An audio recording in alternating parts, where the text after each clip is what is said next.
Good morning and welcome to another exciting edition of the program Talk Sport on Global Television. My name is Anthony Momo, the King of Sport, and I've got all the big stories making the rounds in the exciting world of sports. Yes, we'll be taking you through the exciting sport of football. You call it the King of Sport, and we'll be talking tennis, basketball, and boxing and tennis in between as we look at all the big stories in the exciting world of sport. We'll also be looking at the different leagues across Europe, talking about the EPL, the La Liga, and the Bundesliga.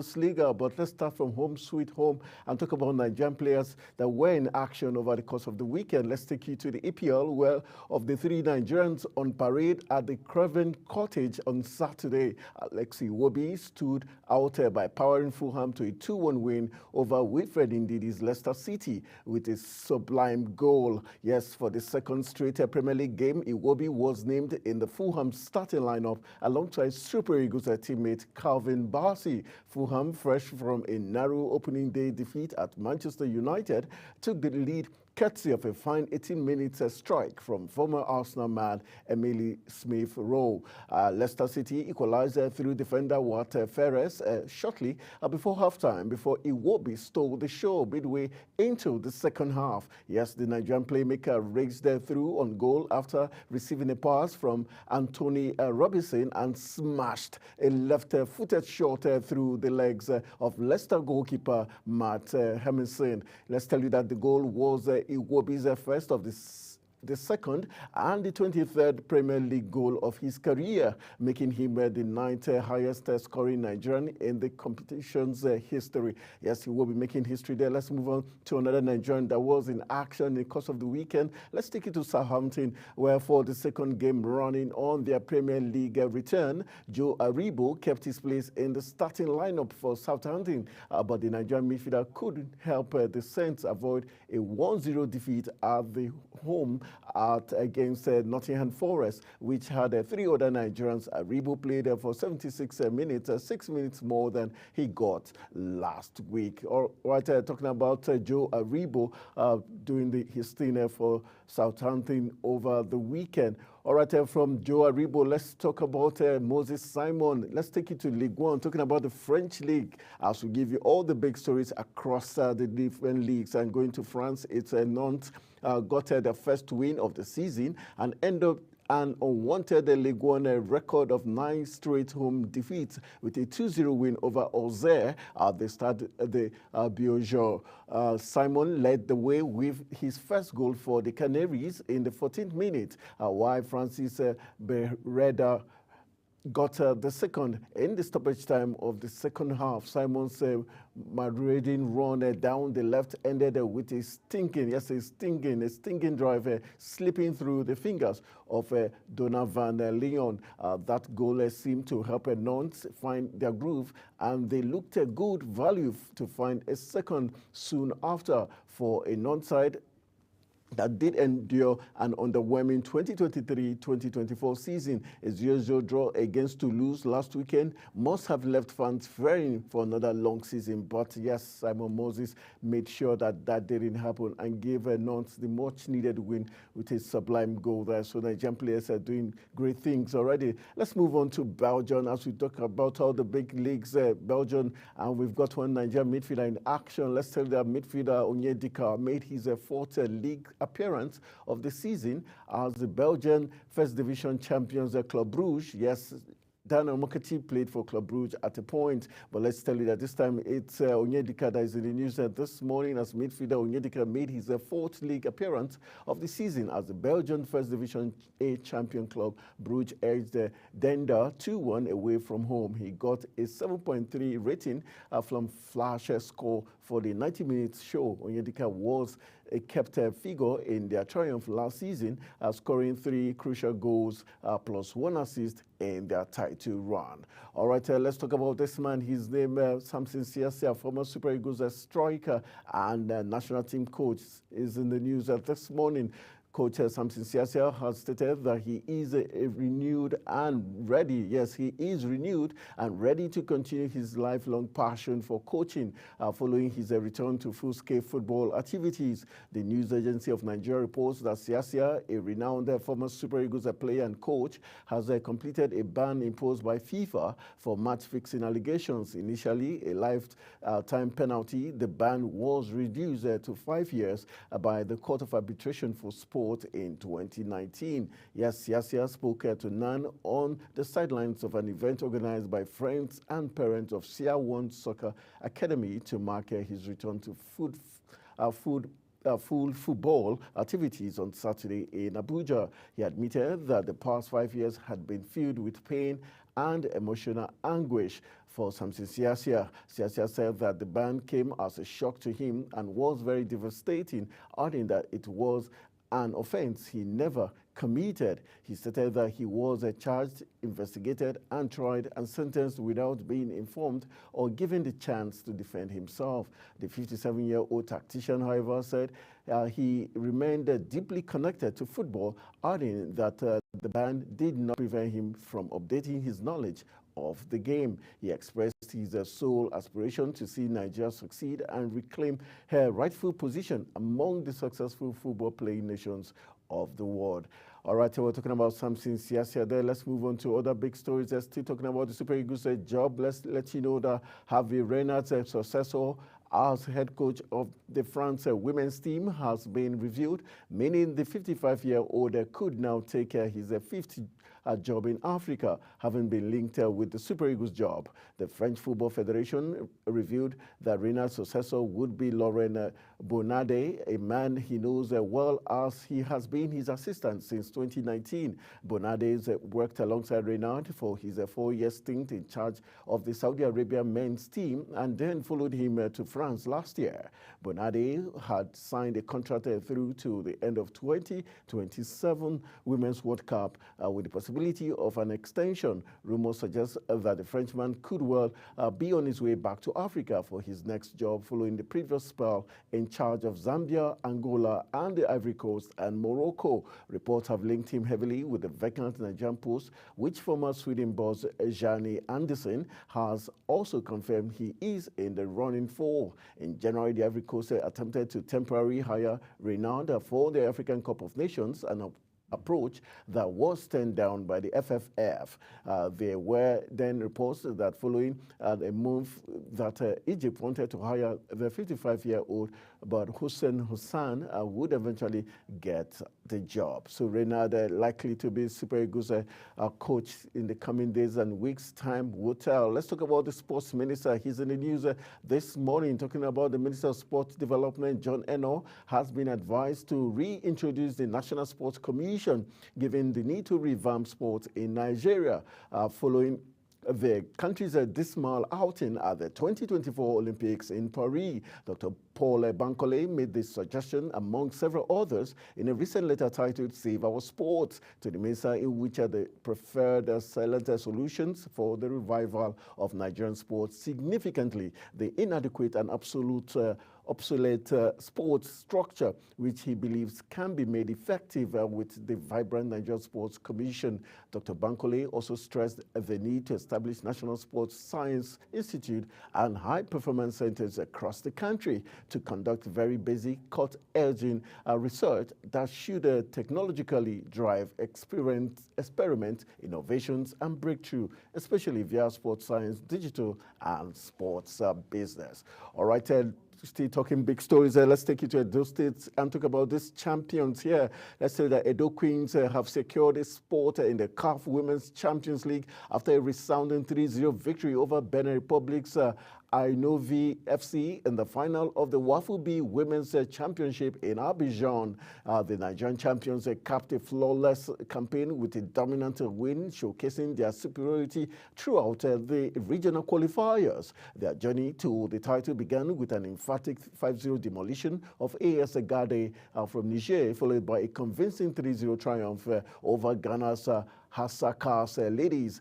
In a closely contested clash, they edged the Burkina Faso's Omni Etincelle 1-0, proving their ability to win even under pressure. In the semi-finals, Edo Queens faced a tough challenge against the Ivory Coast Inter d'Abidjan, but their resilience and tactical discipline saw them secure a 2-1 victory, setting the stage for the decisive final. Against Ainovi FC, the Queens dominated from start to finish. Suliat Abidin opened the scoring with a stunning strike, followed by Emin Essien, a clinical finisher, to double the lead. A well-executed team move resulted in the third goal, sealing a comprehensive win for the Nigerian side. Meanwhile, coach Aduku praised his team's performance, saying the girls have shown incredible resilience and skill throughout the journey. Their qualification for the CAF Women's Champions League is a testament to their hard work and determination. Let's tell you that the Queens' triumph not only secures their place in the prestigious continental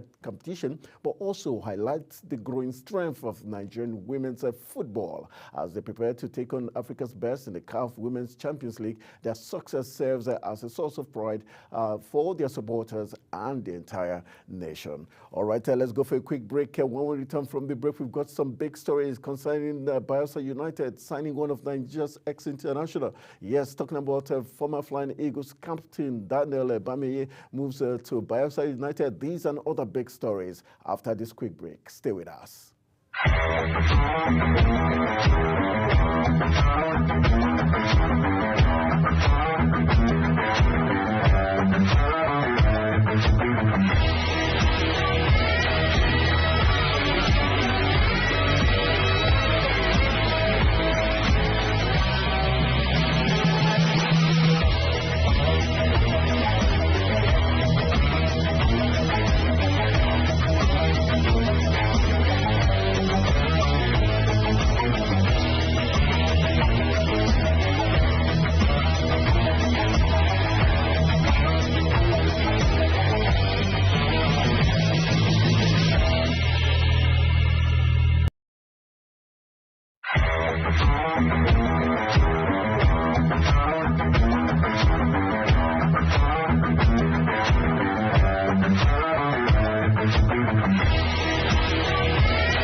All right, welcome back from that quick break. You're still watching Talk Sport on Global Television, King of Sports, still with all the big stories. Let's take you to the NPFL side. Talking about Bayelsa United have announced the signing of former Flying Eagles captain Daniel Bamiye. The right back signed a one-year contract with the Prosperity Boys. Bamiye joined the former President Federation Cup champions from non-league side Yum Yum FC. Sport reported that Bayelsa United head coach Ladan Bosso is understood to have facilitated the move. Bamiye captained the Flying Eagles under the tutelage of Bosso. The defender was reported to have turned down numerous offers to move to Yenagoa. All right, moving on to other big stories. Let's take you to Heartland, where over the weekend it was sad news for Heartland of Owerri, as Heartland have confirmed the their head coach, Christian Obi, died in a ghastly road accident. The Nigerian National League outfit were involved in a road accident on their way to Abakaliki, and the Nazi Millionaires were scheduled to participate at a selective Fanyu Kweme's preseason tournament. Obi was unconscious with a slight injury to his right leg upon evacuation from the badly affected part of the bus. The gaffer gave up the ghost at the nearby hospital in Ekwele, in Onyo Imo local government area of Imo State. His remains have been deposited and the funeral about to take place. Very sad commentary.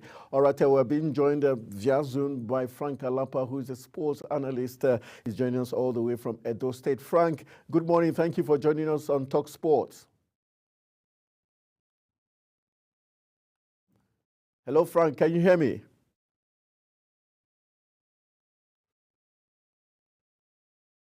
Alapa, can unmute your audio so that we can hear you. All right, we hope the audio issues will be sorted out. Let's move on to other stories where we're hoping the audio issues will be sorted out so we can get Frank Alapa. Hello, Frank, can you hear me?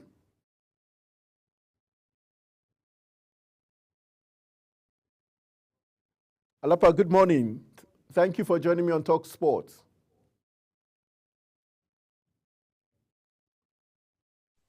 Hi, Tony. All right, good morning. Thank you. How is Edo State? How is Benin City doing?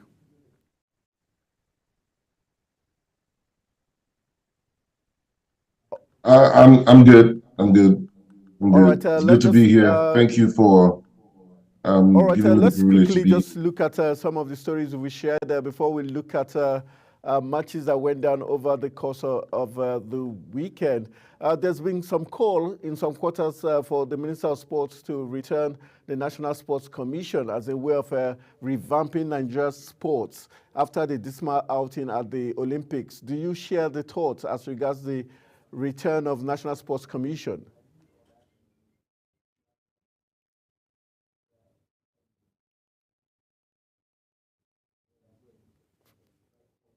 Frank, can you hear me? I'm finding it difficult to. Okay, go ahead. We can hear you.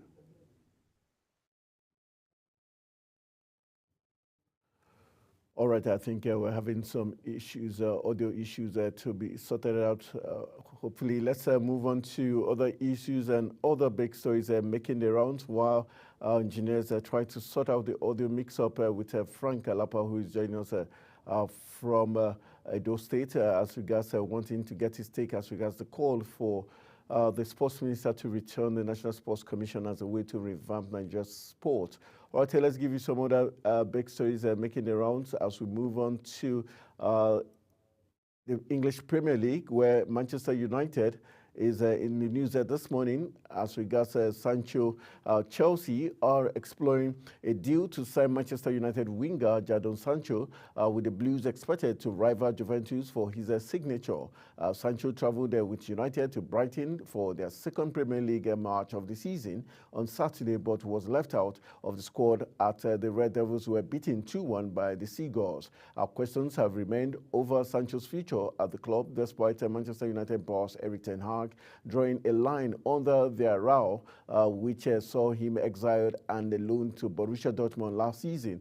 Juventus have been weighing up on a loan move for Sancho, which could have also included an obligation to buy with the winger for £40 million. Chelsea are also in the race to sign Sancho, with the Blues exploring a potential deal.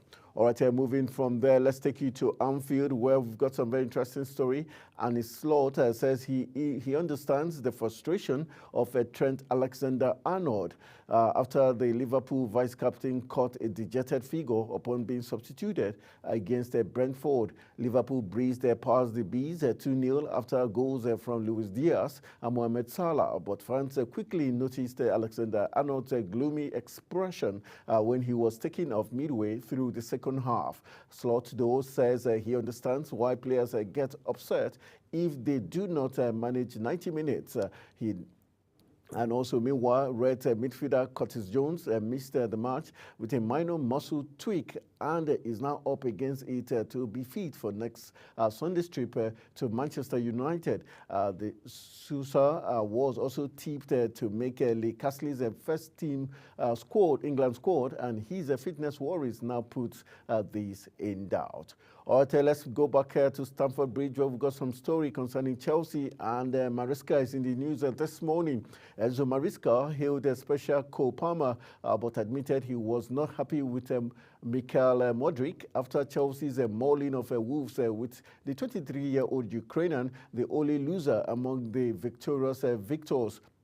Modric was hooked at halftime for not meeting his manager's standards. It was a 2-2 draw at the time of his substitution, and with the help of his replacement, Pedro Neto, they went on to win 6-2. Chelsea beat Arsenal to the signing of Modric in January 2023 in a deal worth £89 million. And Maresca is the latest manager to be tasked with unlocking his potential after the predecessors, Graham Potter and Mauricio Pochettino, struggled to do so. Maresca was thrilled with Palmer after the 22-year-old Englishman played a part in all 6 goals. Palmer scored a spectacular lob assisted by Noni Madueke's hat-trick in its entirety, provided the corner for Nicholas Jackson's opener, and was involved in the build-up for Joao Felix completing the scoreline.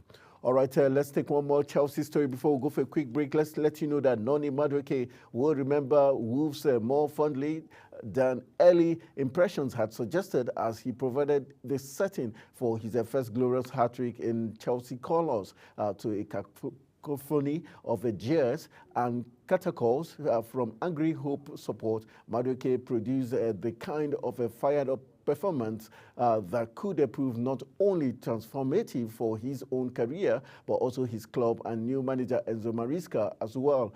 Make no mistakes, the knives were already out for the Billionaire Blues after an insipid opening day loss to Manchester City. Things didn't look any more positive at halftime either, when goals from Nicholas Jackson and Cole Palmer had been cancelled out by Matteo Cunha and Georgian Strand-Larsen. At stage, Chelsea looked thrilling going forward, but weak and flimsy going the other way, with £200 million midfielders Enzo Fernandez and Philippe Caicedo utterly dominated. Then Madueke, who had personally looked lively in the first half, took over, and the England under-21 international fired 3 goals in 14 sensational minutes to add a surreal nature to the drama. All his strikes were similar, receiving passes from Palmer on the right angle of the penalty area and finishing low and hard into the corner, the first via a deflection. That's Chelsea there winning their first game there. And just to wrap it up, talking about Victor Osimhen moving to Chelsea, this story still says that Chelsea face competition from Al Hilal for Napoli striker Victor Osimhen. The Saudi Pro League club have submitted an initial bid of around £55 million.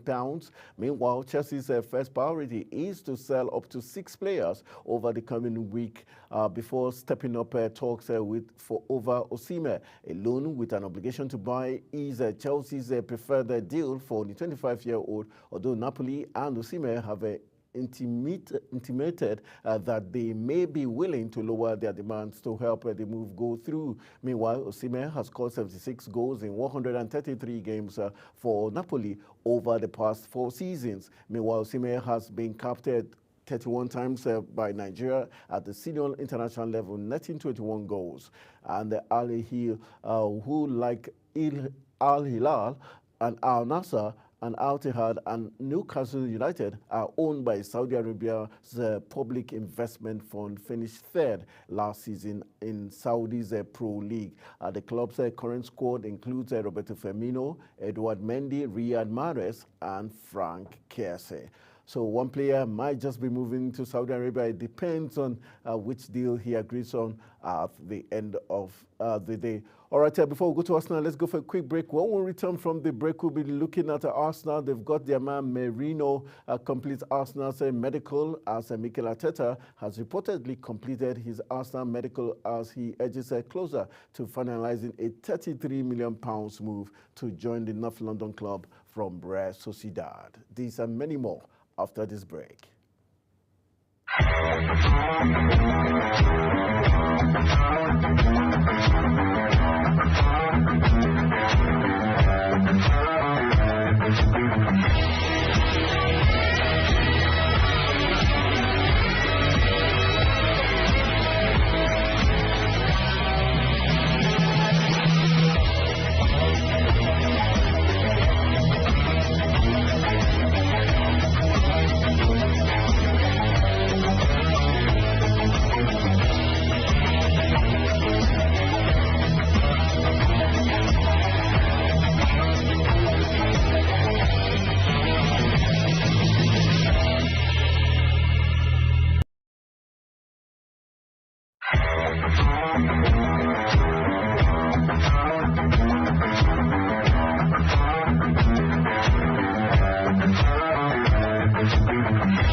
It's time for sports' biggest moments on global television. The headlines, scores, breaking news, and commentaries on sporty events. Talking with the biggest players, strikers, and about the slam dunks and goals, stunning saves, near misses, and upsets. Let's talk about the greatest home runs, comebacks, knockdowns, and victories. Talk sports with the king of sports, Anthony Momodu. Weekdays, 10 a.m. Don't miss out.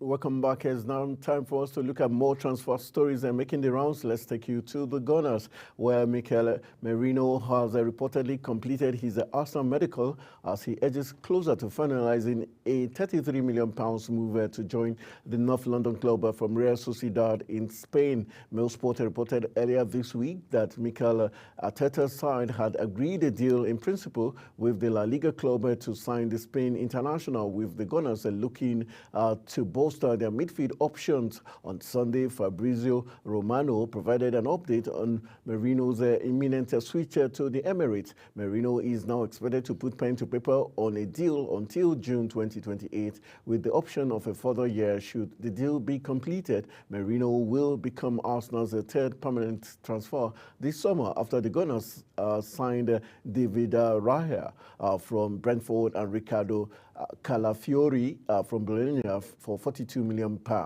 And moving on to the Portuguese League, where some big story says that the protracted transfer saga surrounding Samuel Omorodion has finally come to an end as he completed a move to Porto from Atletico Madrid. Omorodion had long been expected to join Chelsea this summer with a £34 million agreement in place before the deal fell through amid concerns over his ankle injury. Meanwhile, the collapse of the transfer through Conor Gallagher's proposed move to Atletico into limbo as the Spanish club needed to raise funds before completing their signing of the midfielder. Meanwhile, João Felix returned to Stamford Bridge ultimately served as the makeshift and the makeweight that saw Gallagher's move confirmed. However, and Atletico subsequently offered Omorodion to both Aston Villa and Juventus, with the 20-year-old forward available. Porto president Andre Villas-Boas swooped in and signed Omorodion in a deal worth just £12.7 million, with Atletico retaining a 50% sell-on clause. Meanwhile, the signing marks the second permanent arrival of this summer for Porto after they brought in Francisco Casiado from Ajax in July following a successful loan spell last season. All right, let's talk some Formula One news as we look at Norris. Yes, Lando Norris is in the news this morning, not Max Verstappen. Let's look at Formula One, where Lando Norris bungled the start, but won the Dutch Grand Prix in a paroxysm of relief and redemption, and instantly a world championship fighter that many had consigned to the dustbin of history is alive and kicking.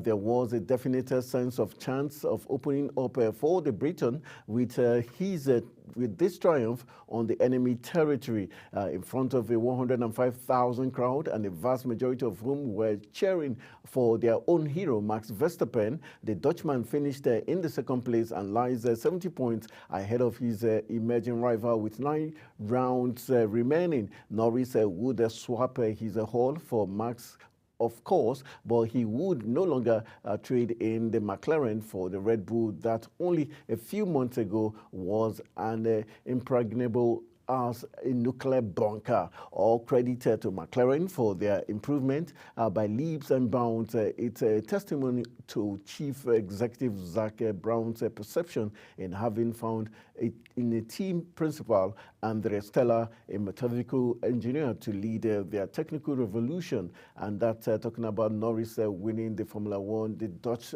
Grand Prix over the weekend, making it more difficult for Max Verstappen as he tries to sort out his future. Would he be moving to Mercedes next season is the big question. Let's talk some tennis now and talk about the man called Novak Djokovic. He's in the news this morning. Novak Djokovic hopes Yannick Sinner's steroid scandal will spark change in how tennis deals with anti-doping. Sinner has denied the allegations that he was given special treatment and insisted that his co-science is clean after he avoided a ban despite twice testing positive for a banned anabolic steroid, clostebol, earlier this year. Sinner, the current world #1, finds himself at the center of a doping storm on the eve of this year's U.S. Open after it emerged that he twice tested positive for a banned anabolic steroid, clostebol, back in March. The news had sparked outrage in the tennis world,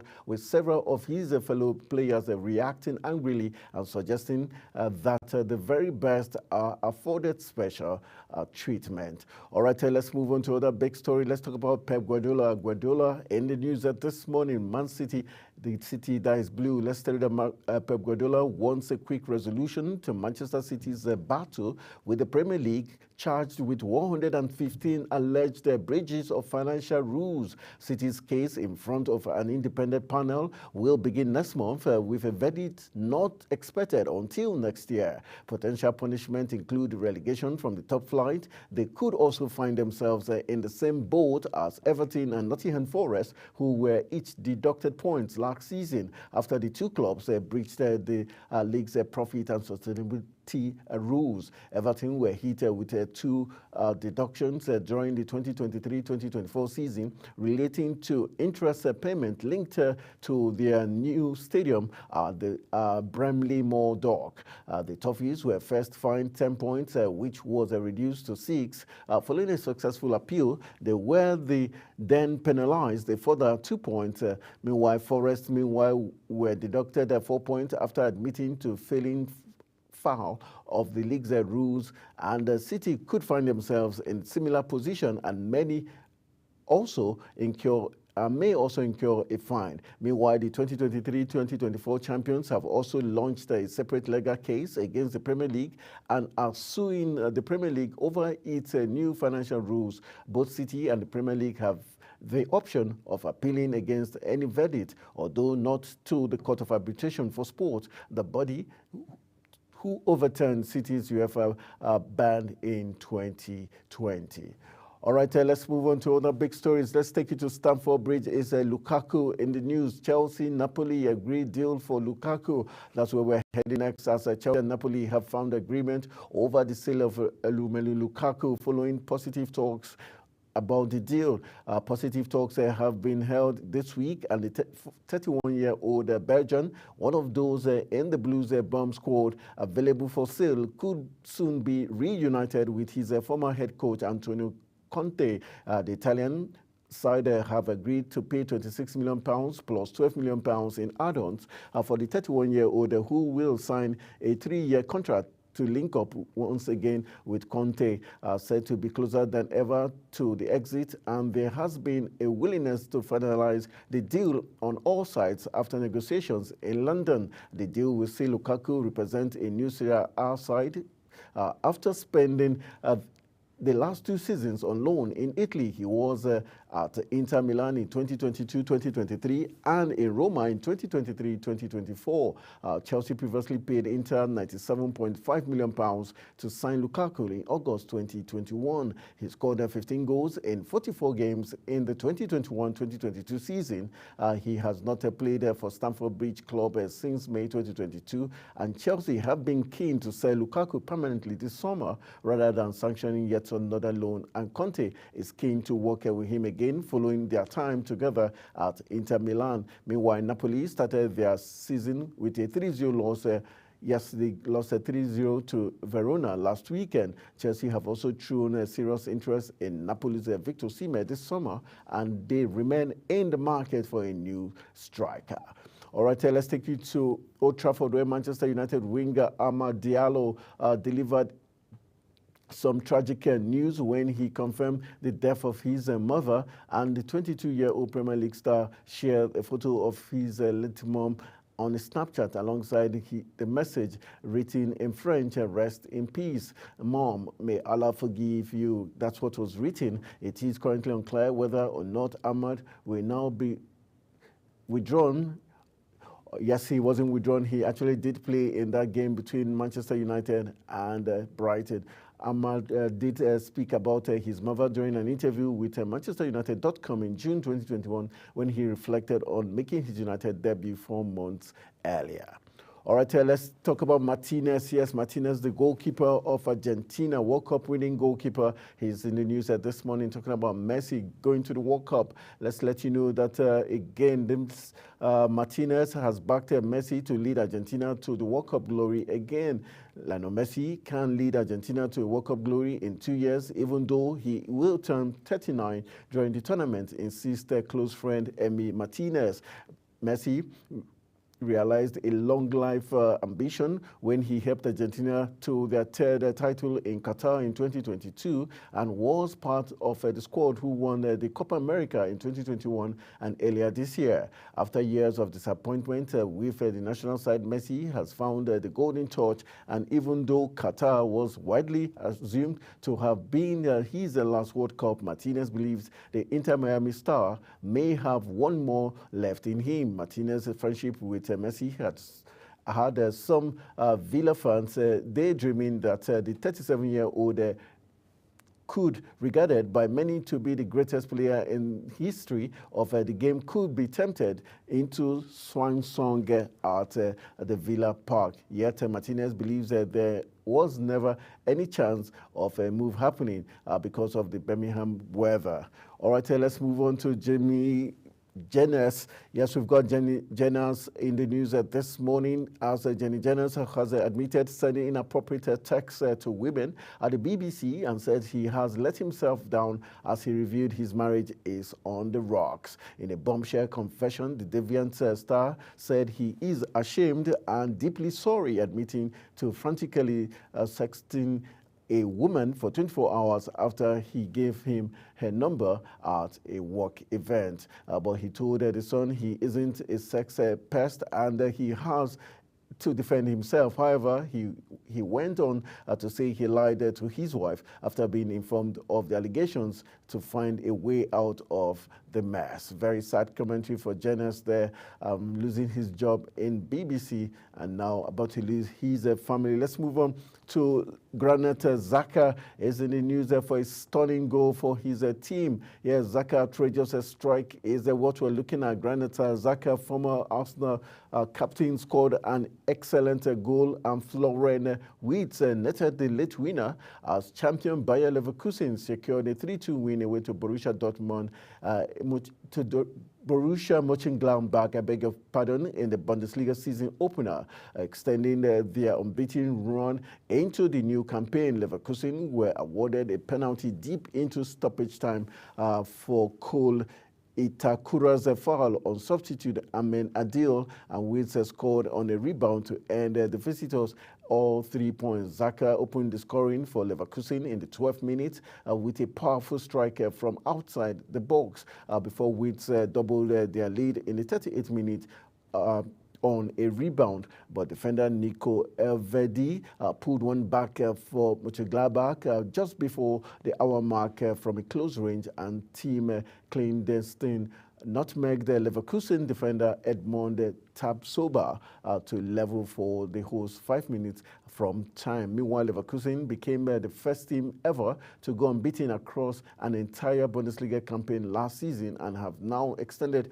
their streak to 35 games. In the Bundesliga history, only 2 teams enjoyed longer undefeated runs across multiple campaigns. They are Bayern Munich with 53 points from the 2012-2014 season, and Hamburg SV 36 games from 1982 to 1983. Meanwhile, Leverkusen, who beat VfB Stuttgart on penalties to win the German Super Cup on Saturday, moved in front through Xhaka early on as the Switzerland midfielder grabbed a rebound and smashed the ball inside the top corner. All right, let's give you one more transfer news story, and let's tell you that Joachim Andersen from Crystal Palace has signed from Crystal Palace. Fulham have signed Joachim Andersen from Crystal Palace on a 5-year deal with the option of a further year. The centre-back has completed the move across London in a deal worth £30 million.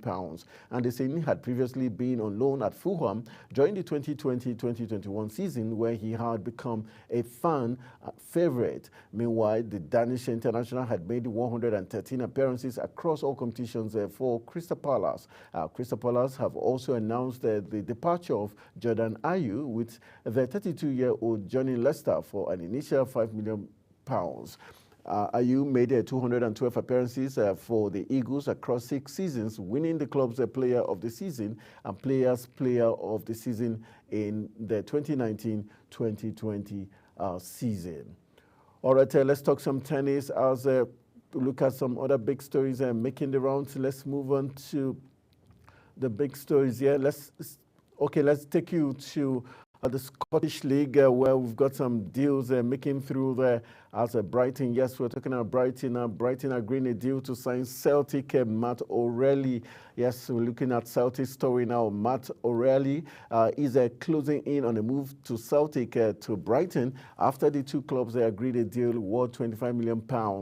The subject of a string of failed bids from Italian side Atalanta throughout the summer. The 23-year-old exit is now set to be sealed, making him the Seagulls' newest midfielder.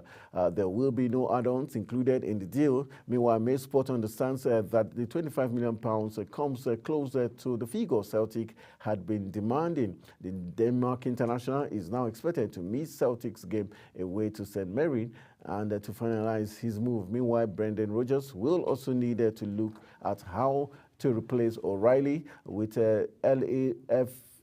Los Angeles Football Club's Matthews Boggs are said to be available for around £8 million. All right, let's move on to other big stories making the rounds, and it's Manchester United in the news this morning as Manchester United have reportedly received a proposal that would see Scott McTominay leave the club this summer. The 27-year-old has been repeatedly linked with a move from Old Trafford this summer, with the transfer deadline lies just a week away. Earlier this week, Napoli inquired about the potential of bringing in the Scott international on loan, but were rebuffed by United, who we understood only wanted to entertain permanent exit. According to the report from journalist Fabrizio Romano, the Serie A club have maintained their interest in signing McTominay, but are yet to meet United's valuation. But before we came into the studio, it's been said that Man U has agreed a fee of around £25 million for McTominay to move to Naples, hopefully joining Victor Osimhen. That's all right, that's almost the size of all we've got. Let's see if we could squeeze in one more story before we call it a wrap. All right, just to let you know that Aston Villa have been offered a chance to sign Atletico Madrid striker Samu Omorodion. The 20-year-old is viewed as an option should Villa sell John Duran before next week's transfer window ends. Omorodion saw his £34 million move to Chelsea fall through earlier this month amid concerns over his ankle injury. All right, that's how much we can take on today's edition of the program Talk Sports. I want to say thank you for joining me. Let's do this again tomorrow with big and other exciting stories just for you. Good morning.